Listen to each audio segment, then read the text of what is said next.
নমস্কার বন্ধুরা, রুমির রান্নাঘরে আপনাদের সকলকে জানাই অনেক স্বাগত। আজ আমি আপনাদের সঙ্গে শেয়ার করছি ডিমের দো পেঁয়াজা রেসিপি। রোজ রোজ ডিমের ডালনা আর ডিমের ঝোল খেতে ভালো না লাগলে আমার মতো এরকম ডিমের দো পেঁয়াজা আপনারা বানিয়ে নিতে পারেন।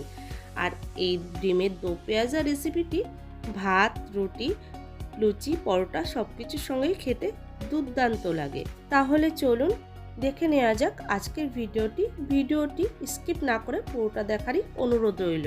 প্রথমে কড়াইতে দিয়ে দিলাম কিছুটা পরিমাণে সর্ষের তেল, আর তেলটা গরম হয়ে গেলে দিয়ে দিচ্ছি হলুদ, লবণ, তারপর দিয়ে দিলাম সেদ্ধ ডিমগুলো দিয়ে এবার আমি ভালো করে ভেজে নেব। আর গ্যাসের ফ্লেমটা হাইতে রেখেই ডিমগুলো আমি ভেজে নিচ্ছি। আর ডিমটা একটু লাল করেই ভেজে নিচ্ছি যাতে দেখতে খুব ভালো লাগে। ডিম আমার ভেজে নেওয়া হয়ে গেছে, এরপর আমি তেল ঝরিয়ে তুলে নিলাম। ওই তেলেই দিয়ে দেব গোটা গরম মশলা, এলাচ, দারচিনি, লবঙ্গ, আর দিয়ে দেব কয়েকটা গোলমরিচ, আর দিয়ে দেব কিছুটা পরিমাণে সাদা জিরে। এরপর ফোড়নটা খুব ভালো করে কয়েক সেকেন্ড ভেজে নিচ্ছি।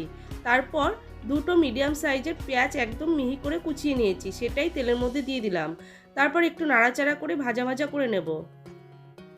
পেঁয়াজের কালারটা একটু চেঞ্জ হয়ে যাওয়ার পরে দিয়ে দিচ্ছি গোটা পেঁয়াজ, এখানে 5টা দিয়ে দিলাম। তারপর পেঁয়াজটা খুব ভালো করে ভেজে নিচ্ছি।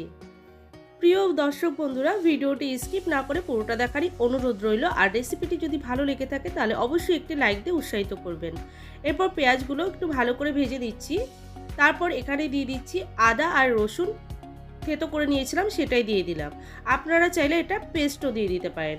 এরপর তেলের সঙ্গে খুব ভালো করে ভেজে নেব। রসুন আর আদার কাঁচা গন্ধটা চলে গেলে দিয়ে দিচ্ছি টমেটো। এখানে আমি একটা টমেটো কুচিয়ে নিয়েছি, সেটাই দিয়ে দিলাম। তারপর দিয়ে দিচ্ছি হলুদ, জিরার গুঁড়ো, ধনে গুঁড়ো, লঙ্কার গুঁড়ো, লবণ। এরপর সব কিছু দেওয়ার পরে দিয়ে দিচ্ছি কাঁচা লঙ্কা।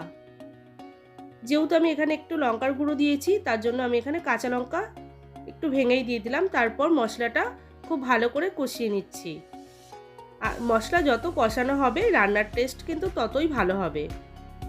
এবার গ্যাসের ফ্লেমটা একদম কমিয়ে 5 মিনিট ঢাকা চাপা দিয়ে রান্নাটা করে নিচ্ছি। 5 মিনিট পর ঢাকাটা উঠিয়ে আবারও মিশিয়ে নিলাম।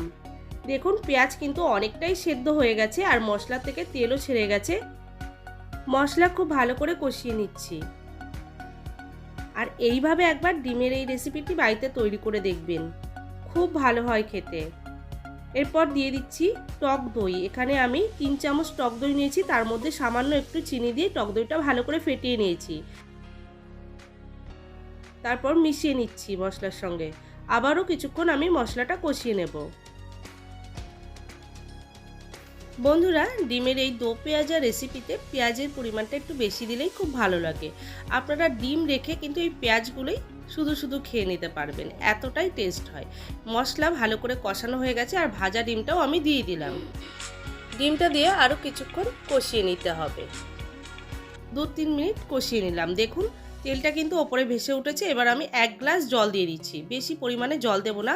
আর আপনারা যদি ভাতের সঙ্গে এটা খাওয়ার জন্য তৈরি করেন তাহলে জলের পরিমাণটা একটু বেশি দিতে পারেন। যেহেতু আমি রুটি দিয়ে করব তার জন্য জলের পরিমাণটা একদম কম দিয়েছি। এরপর ঢাকা চাপা দিয়ে আমি 10 মিনিট ভালো করে ফুটিয়ে নিচ্ছি। দেখুন দো পেঁয়াজের ঝোলটা কিন্তু অনেকটাই টেনে গেছে। আর আমি যেহেতু এটা রুটি দিয়ে পরিবেশন করব তার জন্য ঝোলটা একদম মাখা মাখা করেছে। আর আপনারা যদি ভাতের সঙ্গে খেতে চান তাহলে একটু ঝোল রাখবেন। নামানোর আগে একটু ধনেপাতা দিয়ে দিলাম। তারপর 5 মিনিট স্ট্যান্ডিং টাইমে রেখে পরিবেশন করছি। বাড়িতে যদি মাছ মাংস না থাকে, কয়েকটা ডিম থাকলেই এই রেসিপিটি আপনারা তৈরি করতে পারবেন। আর একদম কম সময় কম উপকরণ দিয়ে এই রেসিপিটি তৈরি করা যায়।